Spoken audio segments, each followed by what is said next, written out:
ஆண்டவராகிய இயேசு கிறிஸ்துவின் நாமத்தினாலே உங்களை ஆசீர்வதிக்கிறோம். இன்றைக்கு 61வது நாள். நேபோ மலைக்கும் உங்களுக்கும் எனக்கும் உள்ள அந்த தொடர்பு. மோரியா மலையை பார்த்தோம்.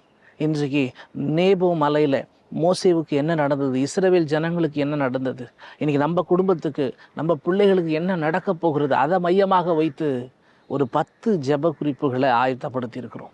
உங்கள் வாழ்க்கையில், உங்கள் ஊழியத்தில் சில இடத்துல நிறுத்தி வைக்கப்பட்டிருப்பீங்க. சில நேரத்தில் பேச முடியாமல் வாயடைச்சி போயிருப்பீங்க. எதை பேசினாலும் தப்பாகும், எதை பேசினாலும் பிரச்சனையாகும், எதை பேசினாலும் முடிவுக்கு வராத நெருக்கடி தொடர்ந்து கொண்டே இருக்கும். இதை உடைக்கும்படி இந்த நேபோ மலை மோசே என்ன செஞ்சார், எப்படி இதை தாண்டி அடுத்த உயர்வுக்கு அவங்க போனாங்க, இதில் இருக்கிற நன்மைகள் என்ன, குறைவுகள் என்ன, பெருக்கங்கள் என்ன, இது நம்ம வாழ்க்கையில் நம்ம குடும்பத்தில் எந்த இடத்துல வருகிறதுன்னு சொல்லி நம்ம ஜெபிக்க போகிறோம்.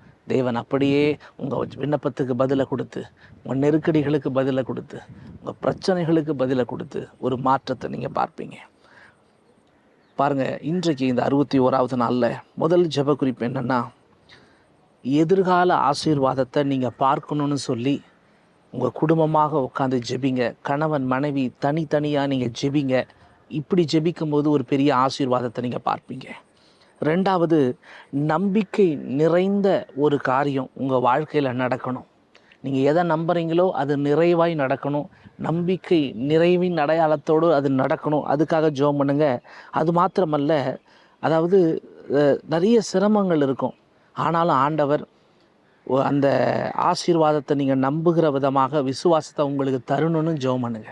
சிரமங்கள் ஒரு பக்கம், ஆனாலும் விசுவாசத்தை தேவன் தரணும். உங்களுக்குள்ளேருந்து எழும்பணும், ஆண்டவர் அதை பார்க்கணும், தேவனும் தரணும். இப்படி 3 கோணங்களில் பிள்ளைகளோடு இணைந்து தனிப்பட்ட காரியத்தில் நீங்கள் ஜெபம் பண்ணிங்கன்னா அந்த அற்புதத்தை நிச்சயமாக நீங்கள் பார்ப்பீங்க. மூன்றாவது, தேவனுடைய வாக்குத்தத்தம் நிறைவேறுகிற ஒரு இடம் இந்த இடம். அப்படிப்பட்ட ஒரு இடத்த பற்றி தான் நான் உங்களோடு கூட இன்றைக்கி பேசிகிட்டு இருக்கிறேன். உங்கள் குடும்பத்துலேயும் அது நடக்கும். எப்படின்னா, உங்கள் வாழ்க்கையில் தேவன் கொடுக்க வாக்குத்தத்தம் நிறைவேறும். கணவரை குறித்து, பிள்ளைகளை குறித்து தேவன் எதெல்லாம் சொல்லியிருக்கிறாரோ அதெல்லாம் உங்கள் வாழ்க்கையில் நடக்கும். தேவனே நடத்தி கொடுப்பார். அதை மையப்படுத்தி ஆண்டவருக்கு ஸ்தோத்திரம் பண்ணி நீங்கள் ஜெபம் பண்ணுங்க. அவ்வளோ பெரிய ஆசீர்வாதத்தை உங்களால் மறக்க முடியாத அளவுக்கு தேவன் உங்களுக்கு கொடுக்குறான்றதை உங்களால் பார்க்க முடியும். ஏமேன் சொல்லி ஜெபம் பண்ணுங்கள். 4வது, எதிர்காலத்துக்காக நீங்கள் தயாராகணும். வரப்போகிற ஆசீர்வாதத்துக்காக உங்கள் குடும்பம் தயாராகணும். ஒருவேளை உங்கள் மகனை குறித்து, உங்கள் கணவரை குறித்து, உங்கள் பிள்ளைகளை குறித்து வரப்போகிற ஆசீர்வாதம் என்ன, அவங்களுக்கு மருமகள் எப்படி வரப்போகிறா, மருமகன் எப்படி வரப்போகிறா, ஒருவேளை உங்கள் இருதயம் ஓடிக்கொண்டே இருக்கலாம், இது சாத்தியமாக நடக்குமா நடக்காதான்னு சொல்லி அப்படியே இருக்கலாம். ஆனால் அதை உடைக்கும்படி இன்றைக்கி ஆண்டவர் உங்க கூட பேசுகிறார். அதுக்கு ஆயத்த ஜெபத்தை பண்ணுங்கள். ஆண்டவரே, திருமணம் இருக்குது, குழந்தை பிறக்கிறது இருக்குது, நிறைய விஷயம் இருக்குது, இதெல்லாம் மனசில் போட்டுக்கிட்டு தேவ சமூகத்தில் உட்காந்து எதிர்காலத்துக்கு உங்களை ஆயத்தப்படுத்தி ஜெபிங்க. தேவன் உங்களை அப்படியே நடத்துவார்.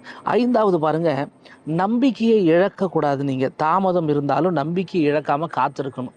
இந்த மலையில் மோசே அப்படி தான் காத்திருந்தார். நம்ம நிறைய நேரத்தில் தாமதங்கள் எவ்வளவு இருந்தாலும் காத்திருக்கணும். உங்கள் மகனுக்காக, உங்கள் பிள்ளைகளுக்காக, உங்கள் குடும்பத்துக்காக நீங்கள் நல்லா சொல்லி இதை மையப்படுத்தி ஜெபம் பண்ணுங்க. தேவன் அப்படியே செய்வார். 6வது, பிள்ளைகளுடைய எதிர்காலம், சந்ததியினுடைய எதிர்காலம், அதுவும் ஆசீர்வாதமான எதிர்காலம். ஏன்னா ஆண்டவர் பார்த்திங்கன்னா, மோசேக்கு தன் பிள்ளை இருந்துச்சு. அவங்க எதிர்காலத்தை விட மோசேக்கு அப்புறம் யோசுவா எதிர்காலம் வேறு மாதிரி இருந்துச்சு. அப்போ உங்கள் பிள்ளைகள் எதிர்காலமா, உங்களை பின்பற்றுகிற பிள்ளைகளுடைய எதிர்காலமா, யோசிச்சு பாருங்கள். அப்போ நிறைய பேருடைய வாழ்க்கையில் சந்ததிகளுக்கு எதிர்காலமே இருக்காது. அப்போது நீங்கள் உங்கள் சந்ததிகளை குறித்து, உங்கள் பிள்ளைகளை குறித்து தேவ சமூகத்தில் உட்காந்து ஜெபிங்க. இந்த நாளில் அப்படி ஜெபிக்கும் போது தேவன் நிச்சயம் ஒரு பெரிய அற்புதத்தில் உங்கள் சந்ததியை அடுத்த கட்டத்துக்கு நடத்துவார். ஆமென். 7வது பாருங்கள், தேவனின் நேரம். அதாவது உங்கள் நேரம் அல்ல, சரியான நேரத்தில் தேவன் நமக்கு ஆசீர்வாதத்தை வெளிப்படுத்தணும். இந்த மலையில் ஆண்டவர் அப்படி தான் சரியான நேரத்தில் ஆசீர்வாதத்தை வெளியே கொண்டு வந்தார். இதை பார்த்து கொண்டு இருக்கிற கர்த்தருடைய பிள்ளைங்க, உங்கள் ஊழியத்தில், உங்கள் வாழ்க்கையில் சரியான நேரத்தில் பல ஆசீர்வாதங்களை நீங்கள் பார்க்கும்படி ஆண்டவர் செய்யணும்னு சொல்லி குடும்பமாக ஜெபிங்க. தனிப்பட்டு ப்ரேயர் பண்ணுங்கள். குடும்பத்தில் உட்காந்து ஜெபம் பண்ணுங்கள். இதெல்லாம் ஜெபிக்க தேவன் உங்கள் வாழ்க்கையில் அப்படியே செய்வார். ஏமேன். 8வது, விசுவாச பார்வை. அதாவது உங்கள் கண்கள் சூழலை பார்த்து, இருக்கிற நிலைமைகளை பார்த்து, இருக்கிற அந்த காரியத்தை பார்த்து விசுவாசிக்காமல் எதிர்மறையாக விசுவாசிக்கணும். ஆண்டவர் என் கூட இருக்கிறார், முன்னாடி எது சாதகமாக இல்லைனாலும் தேவனால் எனக்கு சகலத்தையும் நன்மைக்கு எதுவாக முடிக்க முடியும் அதை மையப்படுத்தி விசுவாசத்தின் பார்வை உங்கள் கணவருக்கு, உங்கள் பிள்ளைகளுக்கு எல்லாருக்கும் வரணும்னு சொல்லி ஜெபம் பண்ணுங்க. தேவன் அப்படியே நடத்துவார். 9வது, குடும்ப நம்பிக்கையோடு கூட இருக்கணும். எப்படிங்க? குடும்ப நம்பிக்கை எப்படி? உங்கள் வீட்டில் இருக்கிற ஒவ்வொருவரும் நாளைய குறித்து பயப்படாமல், சூழலை குறித்து பயப்படாமல், பிரச்சனைகளை குறித்து பயப்படாமல், போராட்டங்களை குறித்து பயப்படாமல், ஆண்டவரேன்னு சொல்லி உள்ளத்தின் ஆழத்திலிருந்து தேவனுக்கு தங்களை ஒப்பு கொடுக்கிறவர்களாய், தேவனுக்கு தங்களை அர்ப்பணிக்கிறவர்களாய் ஒவ்வொருவரும் இருக்கணும். அப்போ பயம் இருக்கக்கூடாது. அப்போது என் வீட்டில் கணவருக்கு பயம் இருக்கக்கூடாது, மனைவிக்கு பயம் இருக்கக்கூடாது, பிள்ளைகளுக்கு பயம் இருக்கக்கூடாது. பயமில்லாத ஒரு வாழ்க்கையை நாங்கள் வாழணும் ஆண்டவரேன்னு சொல்லி ஜெபிங்க. அப்படி ஜெபிக்க ஜெபிக்க ஜெபிக்க தேவன் ஒரு பெரிய அற்புதத்தை நீங்களும் நானும் நினச்சி பார்க்க முடியாத அளவுக்கு செய்வார். ஏமேன். கர்த்தர் அப்படியே செய்வார். 10வது பார்த்துங்க, இந்த மலையில் மோசேவுக்கு கர்த்தர் வாக்கு பண்ண அந்த தேசத்தை அவர் பார்த்தார். அதுபோல் உங்கள் குடும்பம் நிறைய விஷயங்களை பார்க்கணும். அதை விசுவாசித்து மையப்படுத்தி நம்ம ஜெபம் பண்ண போகிறோம், விசுவாச அறிக்கை பண்ண போகிறோம். கண்ணை மூடிக்கொள்ளுங்க. ஆண்டவரே, மோசே எப்படி தூரத்துலேருந்து அந்த தேசத்தை பார்த்தாரோ அதுபோல் என் பிள்ளைங்க பார்க்கறது மாத்திரம் இல்லாமல் அனுபவிக்கணும், அதை பெற்றுக்கொள்ளணும். ஆண்டவரே, அதை அவங்க உள்வாங்கி கொள்ளணும், அவங்க வாழ்க்கையில் அது நடக்கணும், அவங்க குடும்பத்தில் அது நடக்கணும். இயேசுவின் நாமத்தினால நடக்கணும் விசுவாசிக்கிறேன்.